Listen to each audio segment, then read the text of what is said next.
So let's talk about something you've probably heard a million times, the law of attraction. It's this massive idea that our thoughts can literally shape our reality. It's super popular, but also pretty controversial. So how deep does that power really go, and what's actually driving the whole thing? We're going to take a much deeper look. I mean, it all boils down to this one huge question, right? Can your thoughts actually control your life? It's such a compelling idea because, let's be honest, we all want to feel like we're in the driver's seat of our own lives.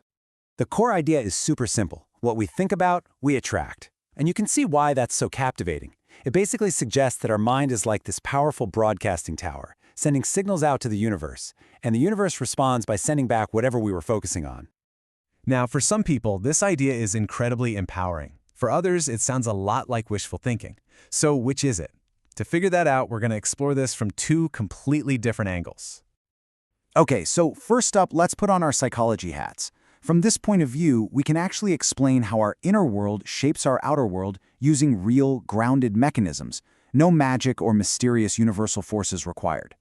And this practical explanation comes from a really well-researched field of psychology called cognitive behavioral therapy, or CBT for short. CBT gives us this fantastic, clear framework for how our own mental wiring directly leads to the results we get in life. Think of it like a chain of command inside your own mind. It all starts with your core beliefs, these deep ideas you have about yourself and the world. Those beliefs then fuel your day-to-day thoughts. Your thoughts create your emotions. Your emotions drive your actions, your behaviors. And, you guessed it, your behaviors create the outcomes in your life. It's like a perfect domino rally. And here's how that plays out in the real world. Let's say someone has a core belief that says, I am capable and resilient. Well, that belief is going to lead to thoughts that focus on possibilities and solutions, not just problems. That's going to make them feel confident, optimistic. And because they feel that way, their behavior changes. They push through setbacks, they're on the lookout for opportunities. And the final outcome? A much, much higher chance of succeeding. See? No magic, just psychology in action. All right, so that all sounds pretty solid, right? But, and this is a big but, this is where we find a little crack in the foundation. What happens when we start to question that very first domino in the chain? This is the one question that kind of changes everything. If our beliefs are the starting point for this whole chain reaction, where do they even come from? I mean, do we really consciously choose them? And the thing is, when you really look at it, the answer is mostly no. Our deepest, most fundamental beliefs, we don't really pick them out of a catalog. They're conditioned into us by our childhood, our culture, our unique life experiences, most of which we had no control over. I mean, just think about this for a second. Picture a child who grows up in a really supportive, loving home. They're probably going to absorb the core belief that I am worthy of love. Now picture another child in a neglectful environment. They might end up with the exact opposite belief, I am unworthy. Neither of those kids actively chose that belief. It was given to them by their world. So if we don't choose our foundational beliefs, it kind of throws a wrench in the whole idea of being in control, right? And that's our doorway into a radically different perspective. One that asks the question, who exactly is doing all this attracting anyway? So here's the showdown. On one side, you've got psychology saying, hey, you have the power to change your beliefs. But on the other side, this non-dual perspective comes in and says, hold on a second. What if beliefs aren't something you have at all? What if they just arise? So what on earth is non-duality? Well, in a nutshell, it's the idea that this feeling we all have of being a separate me, a little person inside our head who's driving the bus, that feeling is actually an illusion. It suggests that consciousness is just one big, seamless whole. And that feeling of being the driver of the bus? There's a word for that. Doership. It's that constant sense that I am the one doing things, making choices, controlling my actions. From a non-dual view, this is just a feeling, an illusion. And if there's no separate doer, then who's left to do any of the attracting?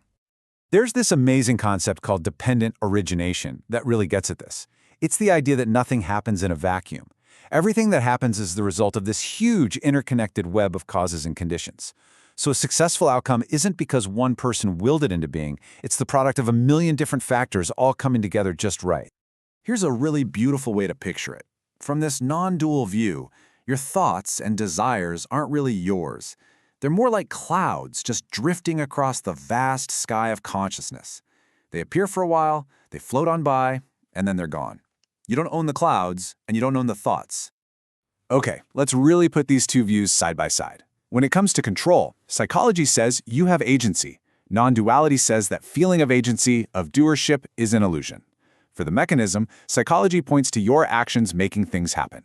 Non-duality sees life unfolding through countless interdependent causes. So the verdict, from a psychological view, yeah, the law of attraction is kind of valid. But from a non-dual view, nope, not a real thing. And the implication of all this, one view is a great tool for personal growth. The other is incredibly liberating because it takes all the pressure off of you to manifest everything perfectly. So, now we have two views that seem to completely contradict each other. How in the world do we make sense of that? Can they both be true? Well, it really just depends on which pair of glasses you're wearing.